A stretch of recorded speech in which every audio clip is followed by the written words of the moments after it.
How about if we start ourselves with a prayer, Annie? So maybe we could just take a good deep breath in and close our eyes.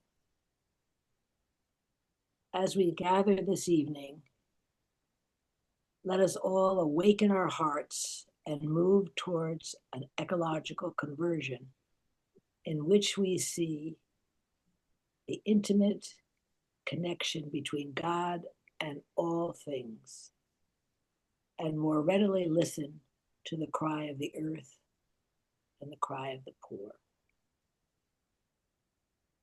Amen.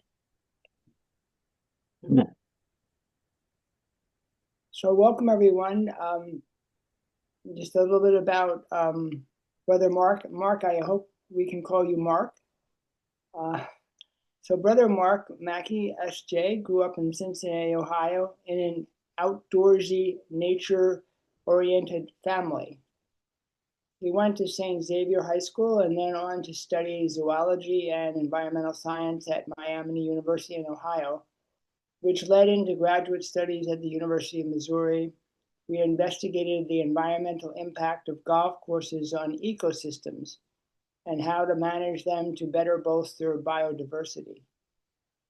Mark entered the Jesuits in 2015, the year Laudato Si was published, and has been continuing to explore the intersection of faith and a call to environmental stewardship.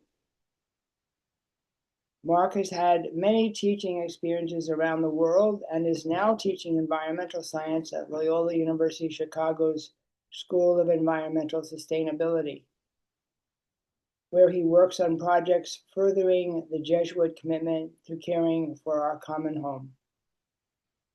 Thank you, Brother Mark, for joining us. This talk will be Navigating Climate Anxiety from Eco-Worrier to Eco-Warrior. Thank you, Mark. Of course, thanks for the invitation to be here. I've heard a lot about your parish from different people over the years, and it's always been positive. And so this is my first kind of interaction. I hope I get an in-person interaction at some point too in the future. But thanks for the hospitality and invite. Let me go ahead and share my screen here. I have some slides that I'll be working with. Looks like they are at the end. Let's go to the top of the slides. There we go. Some of you might be familiar with the wording. Can you see this slide okay? Can everybody hear me okay? Excellent. Yeah. We're good to go.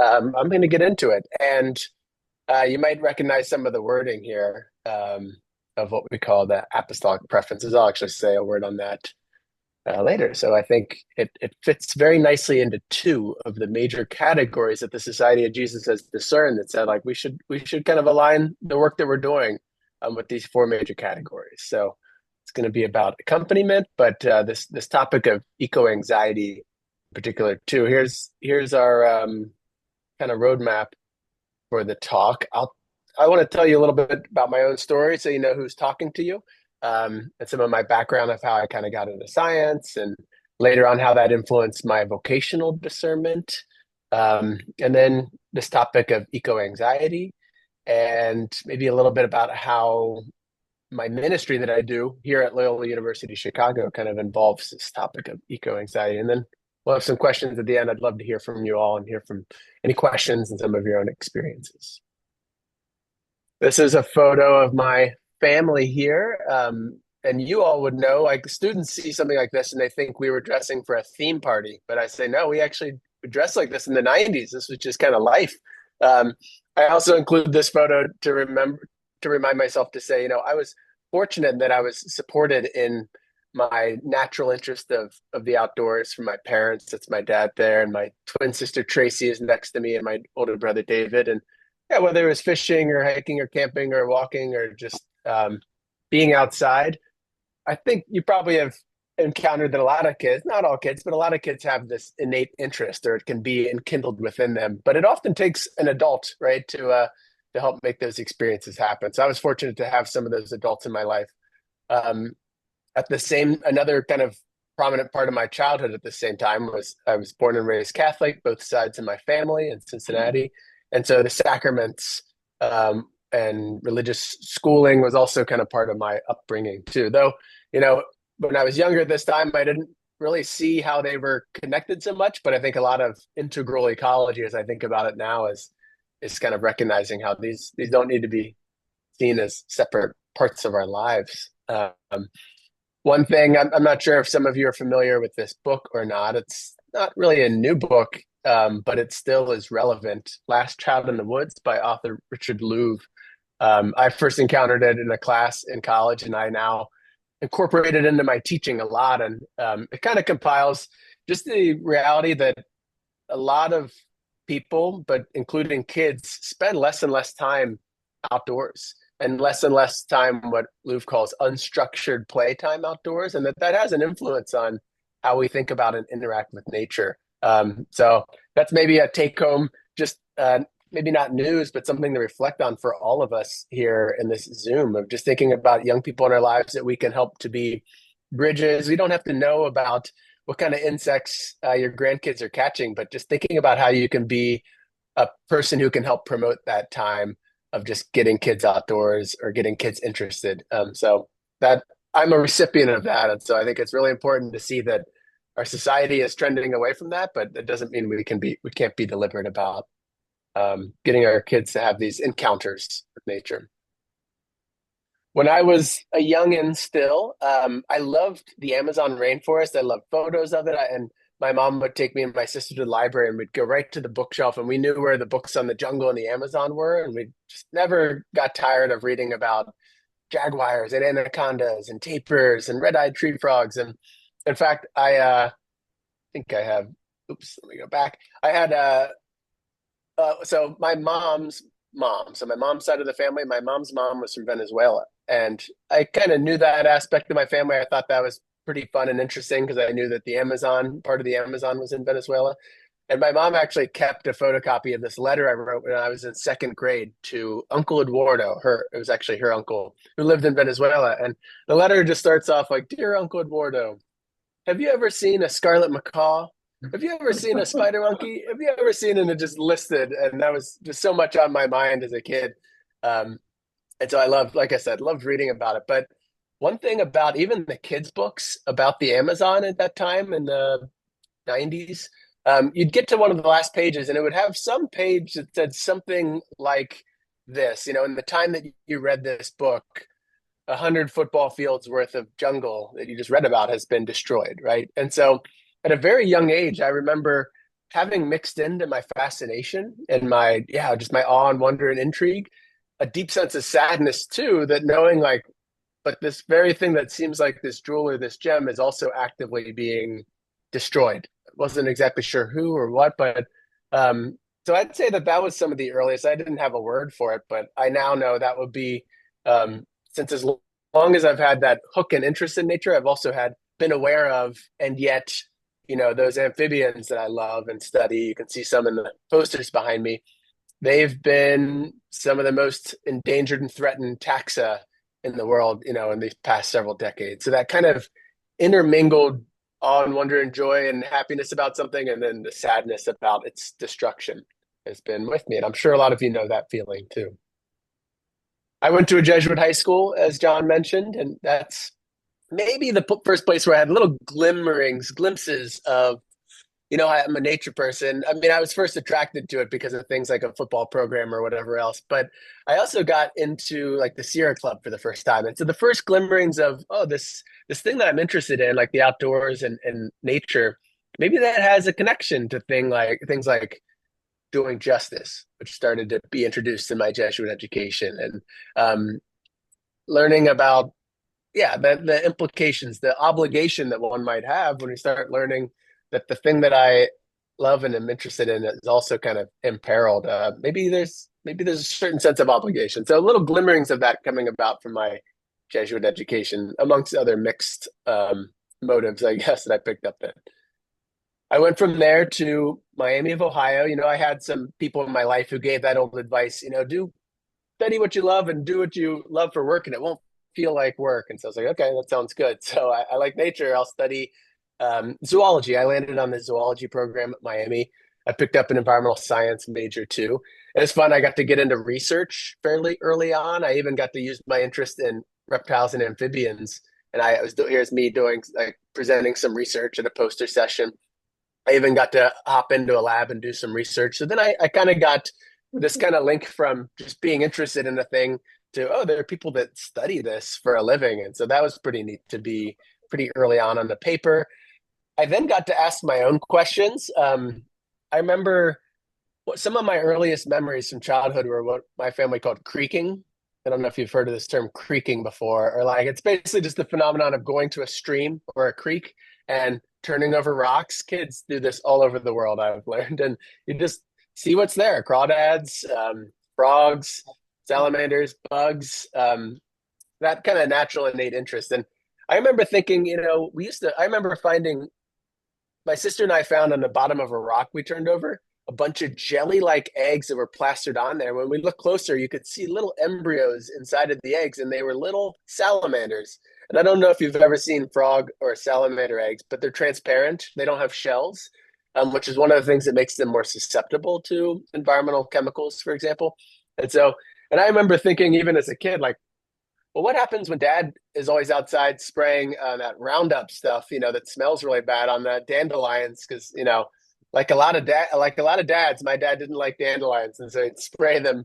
And I just thought, well, what if that goes into the creek where those jelly-like eggs are? That can't be good, right? And so that fueled some of the research I did on the impacts of pesticides on amphibians. And so kind of getting into my own research questions rather than just plugging into somebody else's. And that segued me pretty neatly into graduate school, where I went out to University of Missouri and got to ask, as some of you might have heard John mention at the beginning, I got into the question of, okay, how does golf course maintenance and management impact the amphibians there? I got to go work in the Southern Appalachian Mountains, a place called Highlands, North Carolina. And there, like a lot of places, there's this tension between it's known for its natural beauty and it's a biodiversity hotspot, the Southern Appalachians are. And because of that, people want to go and live there and maybe summer there or just vacation there. And because of that, there's more than 22 golf courses within a 10-mile radius of this little mountain town. And so that can ask, great, people want to engage nature, but how is that influencing the life that's living there too? And so that was fun to kind of get into that research. So I say that to say, like, I was fortunate to get into research and science at a pretty young age. And it was fun to get published things and to be teaching conservation biology at Mizzou. But even then, I was realizing that something was missing for me. I recognized, yeah, we need to keep collecting more data, but I think that doesn't get deep enough into what was the root cause of a lot of the environmental and ecological crisis aspects that I was teaching about. And I didn't quite have words when I was 23 to articulate this. But I saw this quote years later, and I think it helped capture it for me, from a National Science Foundation scientist. And Gus Speth said, I used to think that the top environmental problems were biodiversity loss, ecosystem collapse, and climate change. I thought that with 30 years of good science, we could address those problems. But I was wrong. The top environmental problems are selfishness, greed, and apathy. And to deal with those, we need a spiritual and a cultural transformation. And we scientists don't know how to do that. And that was one of the first times where I had this sense of, yeah, like being a scientist, collecting data, that's obviously important, but we've been doing that for a while, and we're still having the same ecological problems. And the same thing holds up, 20 years later, after I was probably thinking about that.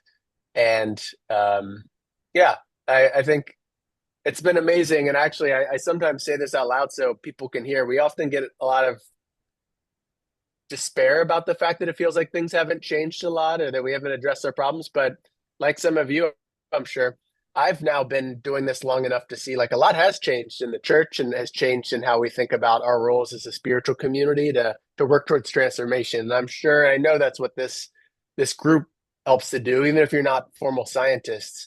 We're all part of this question of how do we address our relationship to the environment and what we've been doing. When I looked into these things, one thing that my internet searches would bring me to when I was trying to think, like, how could I incorporate my Catholic faith, Catholicism, with environmental work?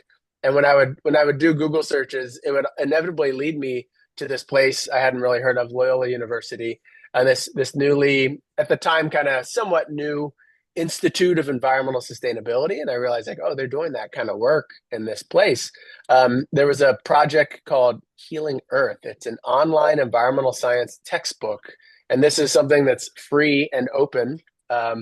So anybody, I think now you just have to put in your information. It's still free, but they want to gather like emails for that. And so it was exciting to see, oh, there are other people that are thinking, how do we work towards an ecological transformation? This was before the term ecological conversion was maybe coined in the popular sphere. And so I remember getting excited, and that also helped to direct my awareness that, let's say that I ended up following this call that ended up growing towards a religious vocation, that it didn't need to somehow be separate from work in the environmental sphere, that environmental work, that spiritual work, that parish work can coincide and be part of this broader, previously often secular work. As I got to know the Society of Jesus again a little bit and relearned about it, one of the things that really intrigued me was these documents you could find. There's something called the International Jesuit Ecology Project, which was kind of housed at Loyola, and kind of their documents were on their website. So there was this one from previous Father General, "We Live in a Broken World," kind of early reflections on the state of the environment. That was kind of followed up by like a response article or report from this task force. I even remembered seeing this special task force and looking at the members, and I'm like, okay, I know SJ now means Jesuit, and here are these Jesuits, but there was this person mixed in there from Loyola University Chicago, Nancy Tuckman. I was like, that's fascinating. There's this laywoman who's working with these Jesuits. Nancy's been my boss. I've now worked with her the past I guess 8 years, but it was neat to see this work that people were doing, and then it was being actively engaged within this religious order that had helped teach me in high school. And so this was an additional thing that helped me realize like, oh, okay, like I can work with the Jesuits or be a Jesuit, and that can maybe, it's not at the expense or separate from my ecological background. I just want to include this because some of you have probably been working with the parish for a while, maybe have been working kind of with some of the Society of Jesus's works like the parish. And an older Jesuit, one time I was chatting with him over coffee. I was visiting in Michigan. He was in Ann Arbor at the time. And he said, yeah, Mark, like there's been a lot of this idea of ecology and ecological work. It's been simmering for a while. And he was so nice. After we had our conversation that morning, we went our separate ways, and he ended up Xeroxing this sheet and sliding it under my door. And he kind of was just making the point and showing me that these previous general congregations, they often will mark in them like the different topics that were talked about and came up. And ecology has been there. It was never like the top thing that was talked about. And this was all pre-Laudato Si, but it's been there. It was kind of growing in the consciousness and thinking, how do we incorporate this into our works? And so I guess that simmer, I think, in some ways has come a little bit more to a boil since 2015. And you saw in my title two of these, and I'm sure some of you were even involved in this discernment that happened in, I guess what was that, 2018, on the Universal Apostolic Preferences. Everybody around the world saying we do so much stuff in Jesuits and collaborators with Jesuits. What are some of the things we should be focusing on? And I don't know about you all, but I was quite surprised at the time to find out that caring for our common home made its way into the top four. I mean, Jesuits aren't really known for that. Franciscans are known for that. Very much felt like the Holy Spirit at work, that because it was kind of like what you might call a growth edge. Like a lot of Jesuits didn't necessarily know a lot about it, but they knew that this is something that we should prioritize. So I guess I'll just fast forward in my storyline that I ended up joining the Jesuits, and part of Jesuit formation, you may know, is you spend 2 years in the novitiate, and then from there you move on to first studies. This is my group of men I joined in the first studies at Loyola University. I was there from 2017 to 2020. We had a nice big crew at the time, and this is a mixture of people from East Coast out your way, people from Central Southern, from all the provinces actually. You might even recognize some faces in there. And when I returned to Loyola, something that was neat is I got to kind of wear my ecology hat again, this thing that I'd had training in before the Jesuits. This is me here on a plane with a group of students going to the Amazon. I got to go back to this place that I loved take a tropical ecology course. I accompanied another Jesuit, Father Mitten, who it was his course, and I just kind of got to help him out. And it was neat to start to live as a Jesuit in this new role, but to know it was a huge grace to think, oh, I don't have to give away or put behind me this both childhood interest in the Amazon and this kind of schooling and education that I've had. But I will say this, something that became pretty apparent early on in my kind of interacting with students, environmental science major students. Um, well, it's captured in this little experience I had. I was walking across the plaza outside, right through Loyola one day, and I just overheard the student who was kind of distraught. She was talking loudly on her cell phone. This is a later student who kind of wanted to reenact the scene for me. So Carly here, let me take this photo. But the quote that I overheard was this. She said, there was somebody who was talking and she was upset. And she said, Mom, I'm telling you, I'm not going to have kids. How could I do that? How could I bring kids into this world? There's not even going to be any green left for them to enjoy, and it's too late. That would be cruel. And I had heard different variations of this. I don't know if you have or not. And there's stats that'll say, it's a big question that young people have now. Is it even ethical or proper to bring kids into a world with such an uncertain future? And I can tell you too, this experience happened the day after the latest IPCC report came out and had a lot of headlines that were generated about the state of the planet. And one of the things that really struck me at that time is this student and students like her need to be cared for. We're in the business of caring for and accompanying our students. And I didn't really see maybe how that was happening at the moment. And I was involved at Loyola in a lot of different ways through campus ministry. We have a lot of CLCs. And I saw these communities being built that were bringing the mission of the school and the Jesuits. They were helping support students. But I noticed when I was spending time in the School of Environmental Sustainability, there wasn't a lot of that support making its way into our classes or for our students, and they really needed it. They increasingly in an anxious and burdened state.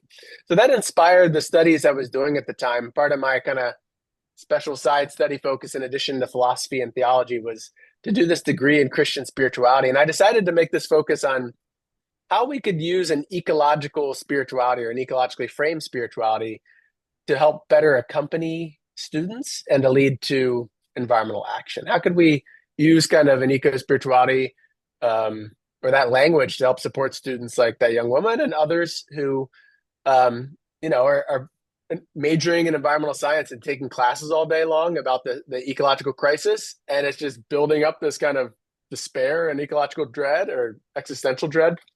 And they don't necessarily have a place to do anything with that. And so I said, that should be part of how we think about our mission. That got me into research at the time. This would have been around probably 2018. And that's where I first came across this term eco-anxiety. And just the word itself makes sense.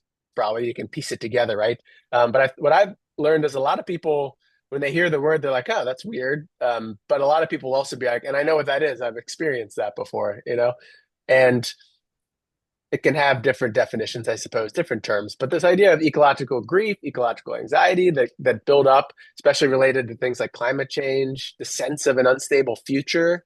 It's not the only reason people have a sense of an unstable future, but it's increasingly a big part of that too. And so I became interested in both learning what these terms meant and what the research says about it, but then also thinking, how do we, in our Jesuit institutions, parishes, schools, universities, help to address this increasing phenomenon? And I can tell you this, that was 2018. It's only increased in relevance and prevalence and interest to each given year. Here's from a study that was done that just some researchers that did some reviews on the topic have kind of pulled some different terms. Just to let you know, one of the reasons I use eco-anxiety and not climate anxiety, which is another similar term, is things like loss of biodiversity, which is very much a big motivator for me to do environmental science. That's more than just climate change. That's something outside of the climate changing. So I think eco-anxiety captures, just like ecological crisis is a broader term than just climate crisis. It's more than just the climate change. So that's one of the reasons I use that term. There was a study, I'm not going to say a lot about it. You can check out this study if you're data inclined, but it came out, it surveyed 10,000 people, young people, and really kind of helped capture like, yeah, this isn't just a hunch. This is a real thing that people are experiencing. They surveyed 10,000 people between 16 and 25. This isn't just the first, let me say, developed nation thing either. It's from developing nations. It's from around the world that people are feeling strong feelings around the state of the environment. Let's see here. I'll show some numbers in this next slide. At least 59% were saying they were at least very worried. 84% were at least moderately worried, and just a number of different emotions that were coming up when young people were polled and surveyed about this. And so, in addition to the anecdotal things that maybe you've experienced and that I've experienced, researchers are capturing more and more. And it's not just a young person thing either. I always have older people and faculty and staff say, "Hey, what about us? We're experiencing this too. It's not just young people." This is another related stat. Well, from that same paper, that the number of people that indicated they felt that humanity is doomed due to climate change is pretty high numbers. So it's not just small proportions of people. And I know when I've been talking at parishes, I almost always hear people come up afterwards and say, my kids, I see it with them, or my grandkids. So maybe you've had that experience and we can talk in the Q&A about it. Yeah, this is a thing. Maybe I'll hold off in the end so that we can keep moving, but I just, maybe you can think about the question of like, had you heard about eco-anxiety before? Actually, maybe anybody that's on the camera right now, you can just nod yes or give a thumbs up if you've heard of eco-anxiety before this. Is this a term you were familiar with? And you can always maybe put your thumb down if anybody heard of eco-anxiety before. I'm seeing a couple thumbs up, so it seems like people are familiar with that. And I guess another question is whether we've experienced that, and I found that's pretty common. Okay, so some of the things I asked, and I think start yourself as a person involved in the parish, asking the question. I think our first question can be, what can spirituality contribute to our environmental efforts? There have been people working on the ecological crisis and environmental efforts, I know, since the 70s and before. So that's not a new phenomenon, but I think specifically asking, and a lot of the works that are being done, I would consider secular. But of course, spirituality has a place and can be incorporated. So I think that's one thing we should ask ourselves as a spiritual community. Another thing could be specifically Ignatian spirituality. What tools or what perspective can our Ignatian heritage and identity and understanding and spirituality bring to the multifaceted solutions that we're going to need? In my case, I asked, okay, what can Loyola University do better about accompanying students to a hope-filled future? Maybe you all could ask yourselves in your context, what could we as a parish do for each other, for younger parishioners, maybe to community members, maybe to collaborators? So I think that's the sort of question we can ask, and maybe you all will have some thoughts or inputs maybe at the end if we talk about that. In my case, to tell you a little bit about how this is played out in my context, and hopefully you can think and learn from that, I had the chance to return to Loyola again as part of my regency. Some of you may be familiar with the Jesuit formation lingo, but after my formation was finished, I had a chance to return to Loyola and to teach. And I proposed to teach a class on eco-spirituality to kind of help students explore this interface between spirituality, the work of the Jesuits, and other religions and spiritualities, and how this overlaps with ecological work.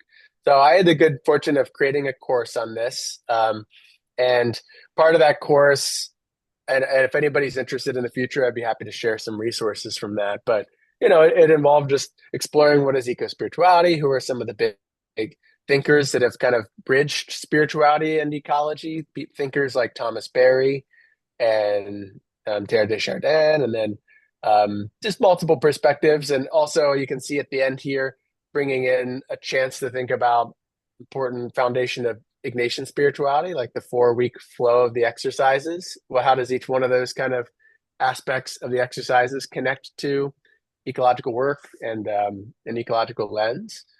And one of the things that happened from this class, especially the first time I taught it, when the semester was ending, some students were like, "Oh, it's a shame the semester's ending because this has been a nice community to come and talk about these things that we haven't been able to before," which was great to hear because that was a goal of mine.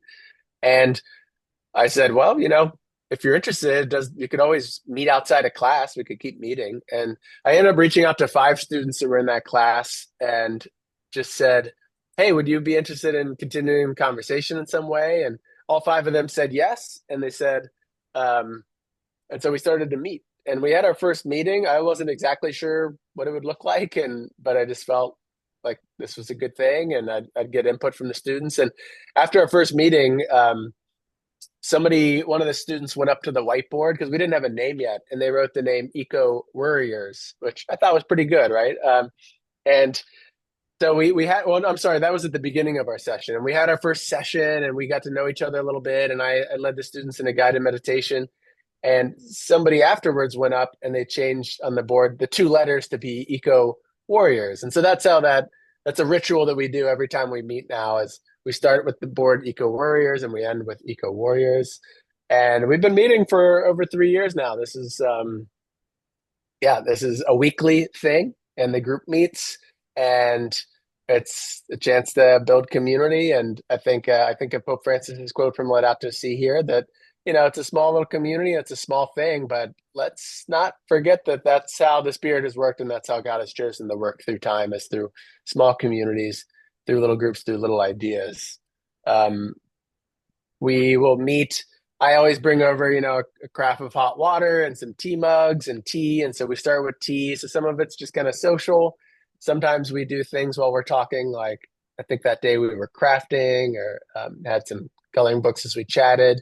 Sometimes we get outside. That's always nice when the weather is good enough to get outside, have our discussion out there. You can see in the middle, a lot of times somebody will bring a baked good. So you all know what community looks like. It's just, I think that's one of the strongest things about this group, like any other group, is just the idea of meeting regularly, having regular space and time. It's nice that can be outdoors for outdoor oriented students.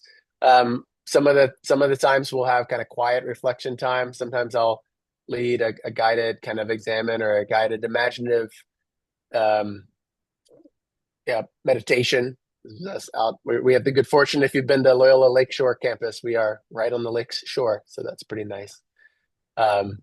So I think 5 of the things somebody asked me one time, like, what is the group about? And I identified, community is the most important thing. And a lot of times in an increasingly individualistic world, community is important, right? And when you feel like you're the only person caring about this, or you put the weight of the problem on your shoulders, it's an inappropriate place for that weight to be. But community helps remind us we're not alone.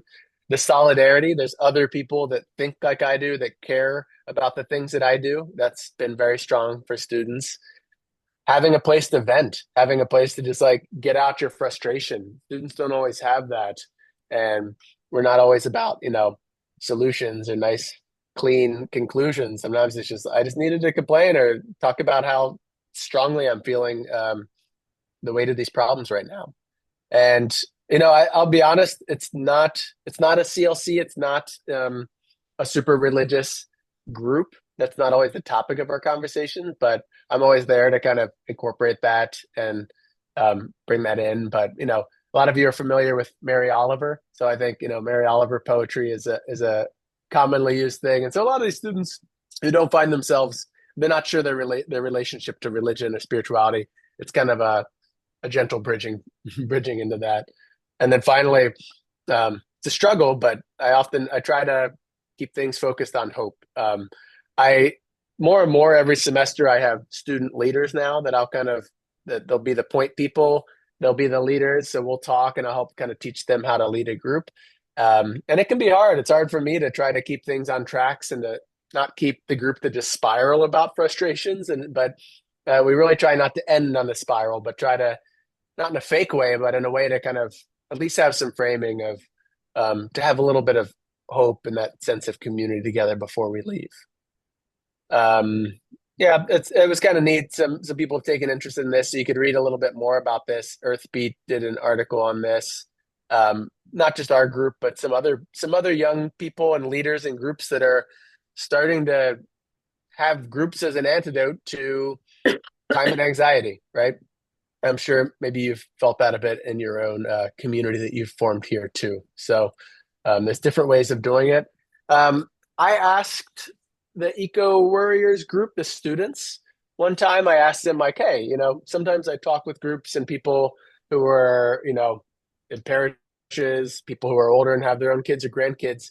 And I just was curious, like, is there anything you'd want to say? I wish I could have some of the students come with me, but I asked them one time, like, would you have any comments for an audience I might talk to, like you all?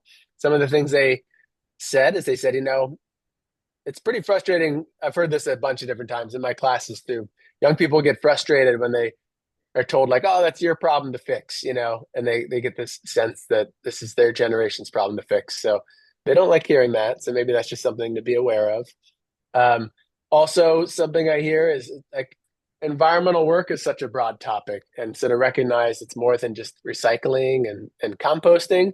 Some people have said they feel like their parents or their grandparents or their friends think like that's all they do. Like, oh, how's your like recycling studies going? And to just say no, it's a multifaceted, it's a bigger, complicated topic, and also they don't know about all of it, but they have a particular interest within it that they want to work on and be contributing to solutions. Um, Another thing they thought was important to mention is that, unlike older people like myself and maybe a lot of us, like they've never known a time where there wasn't the term climate change or ecological crisis that was weighing heavily on their and broader consciousness. So it's maybe a different experience than some other people have had on it. Um,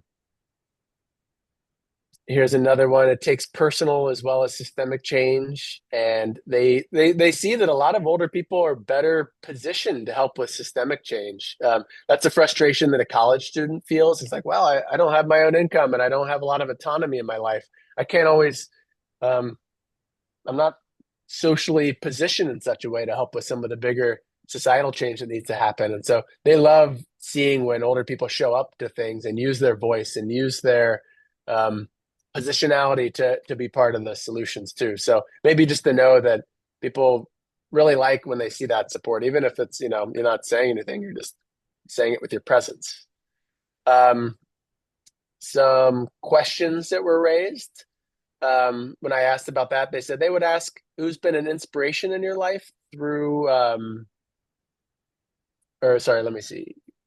Oh, who can you be an inspiration? Sorry, like I mentioned at the beginning, they would say think about who it is that you could play that role to get them aware of the gift of the environment, aware of the way that it's being impacted and the kind of solutions that need to happen. So kind of a reiteration of what I said earlier, just kind of doesn't need to be, I think, a lot of us get frustrated when we think about how we need to change the world, but focusing on the individuals already placed in our lives and how we can be a positive impact for them. And parents and grandparents obviously have a huge role in just facilitating experiences, opening doors for the people in their life.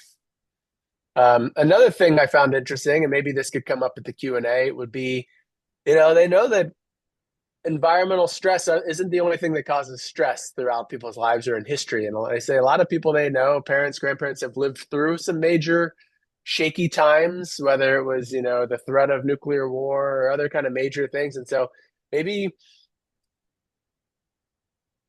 this one's tricky because I have found that I have to hold my tongue a lot. A lot of young people don't want somebody to tell them advice of how they should deal with it or how they should think about that. And so maybe that's something we could talk about at the end of like, how can you share your own advice from your own lived experience, which is often by definition more lived experience than young people, but also not do it in a way that's going to sound like it's belittling what they're feeling at the moment. So maybe we can earmark that as something that we could all kind of talk through to be better accompaniers. To bring us back to kind of the storyline of how some of this is unfolded in my ministry, a couple people on campus at Loyola heard about the Eco-Warriors group. This is Jeff Peak up on top here and Claire Erlenborn. They're both campus ministers in the campus ministry, And they said, hey, we've heard about the Eco-Warriors and we're interested in making like a nature-based retreat. Would you be interested in helping us? And so I said, great. And so thus was born the Leaf Retreat. This was the second year. It's now been 3 years. It stands for the Loyola Eco-Spirituality Adventure in the Fall. And so we incorporated this into our retreat program. And It's been a success since the beginning. It's maybe the only retreat that has a long wait list, even the first year it was offered.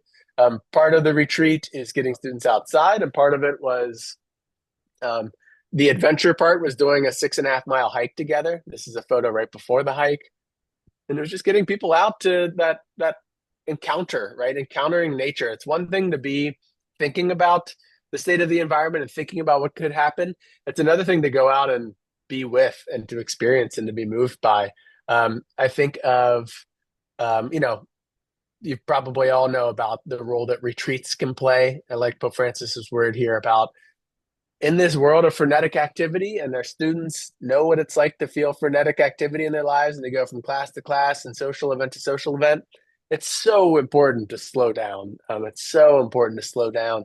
And a lot of the students in Eco-Warriors aren't really campus ministry kind of people, but so it was really neat to create a retreat that we wanted to say, like, no, this is for you. You're welcome to come here. And so it was one of the first retreats we got that mixed in a lot of new faces and people who were maybe a little hesitant to be on something like a retreat, but um, they definitely sensed the importance of slowing down and making space in our life. And I think we as believers know the Creator, God, makes use of that time in a big way. And a lot of seeds are sown and fruit is born from that.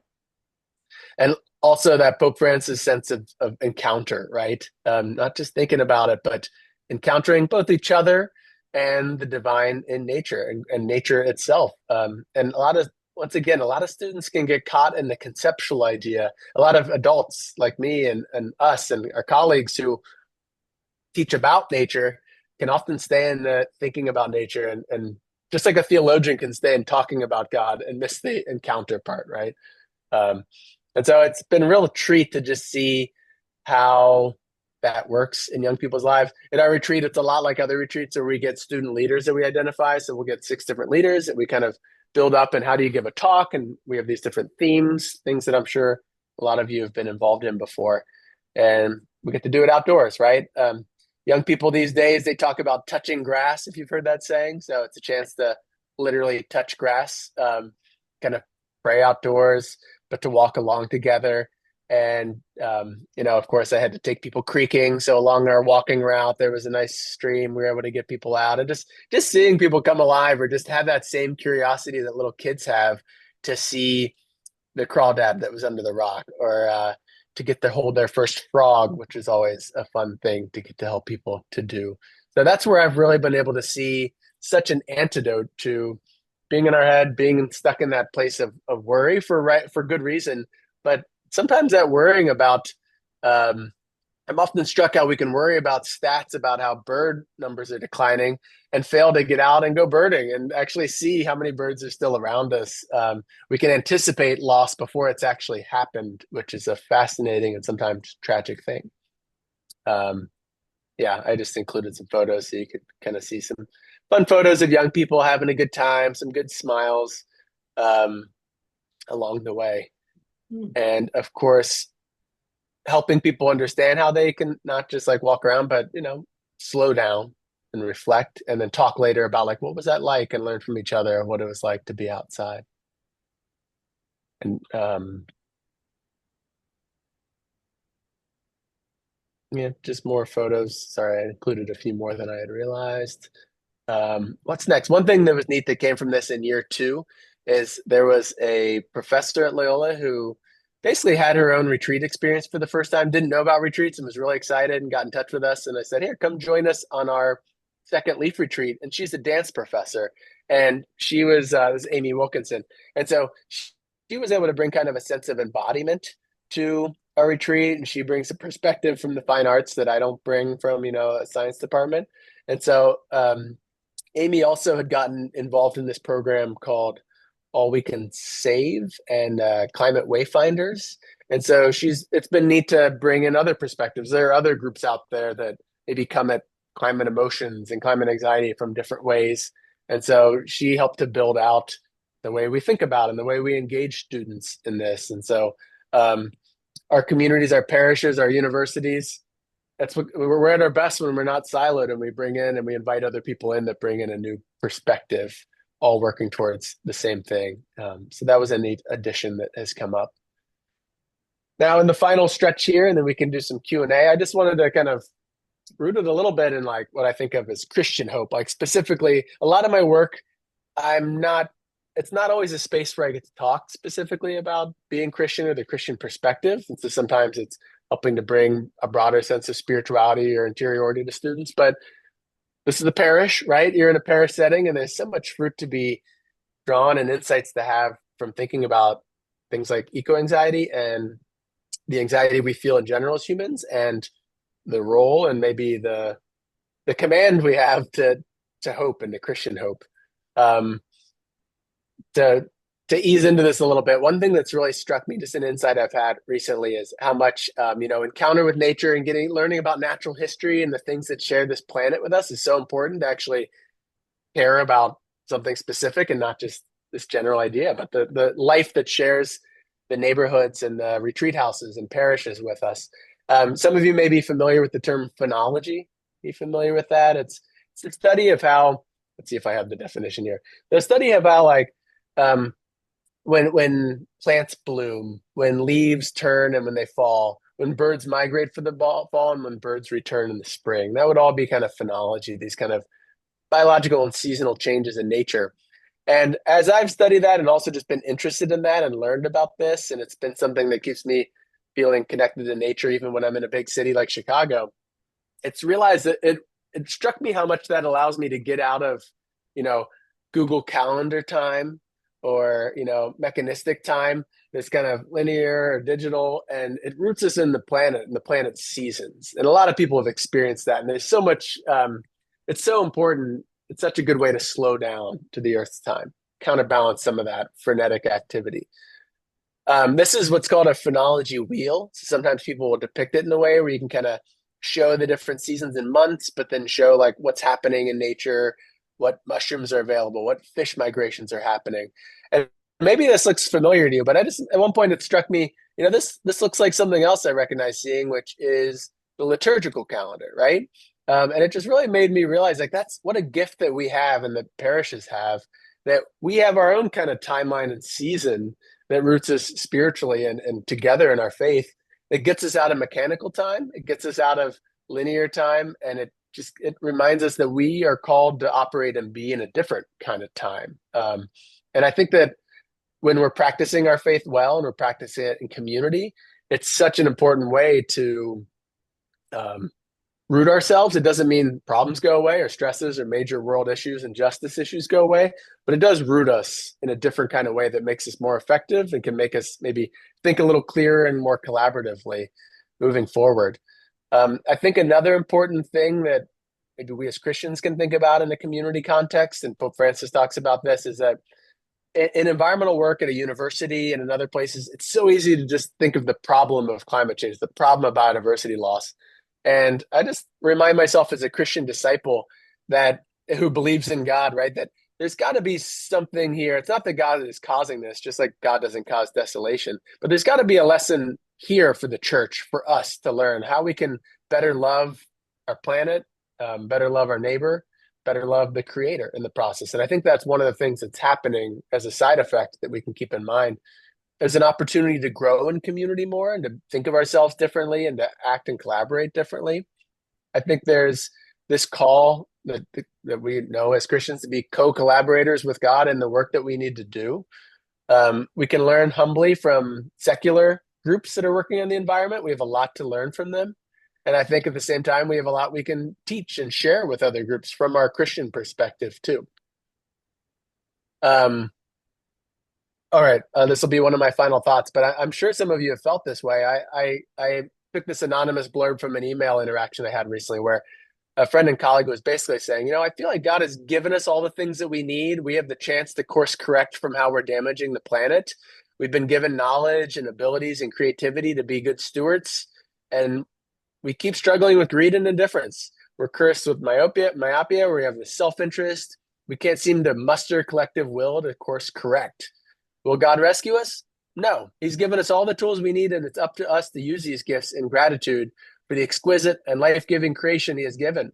And we are collectively choosing not to do what God is asking of us, and that is a sadness that makes my heart heavy That is the message I take from Laudato Si. And I appreciated this person's honesty.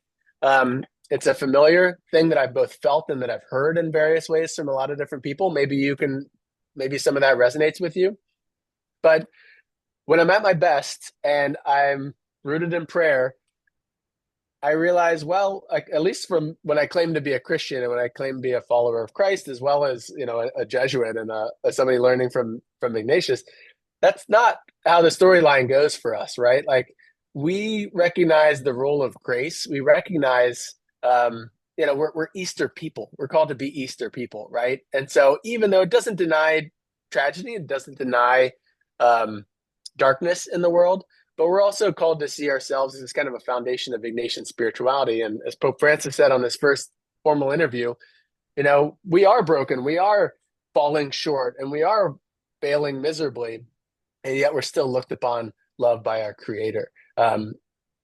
This is a struggle for anybody. It's not like it's a super clear answer here, but I think that's part of our Christian call, to be Easter people and to do the work that's being asked of us and to give our time and give our energy and to do it in a community, but also to not think that God has left us alone or that we've messed up and so we've gone off the rails, even though it can feel like that a lot of times. And so I'll leave us with, let me say that last piece, that just us being in the Zoom call or being called to do work is a response to a desire that God has already placed in us. And that's us showing up as already a work of God's grace and relationship with us. And so the final paragraph of Laudato Si, reminding us that the same God who calls us to generous commitment to give God our all offers us the light and the strength needed to continue. We're not being asked to do something that's impossible or that we would just fail at. In the heart of this world, the Lord of life, who loves us so much, is always present. He does not abandon us. He does not leave us alone. For God has united himself definitively to our earth, and his love constantly impels us to find new ways forward. Praise be to him.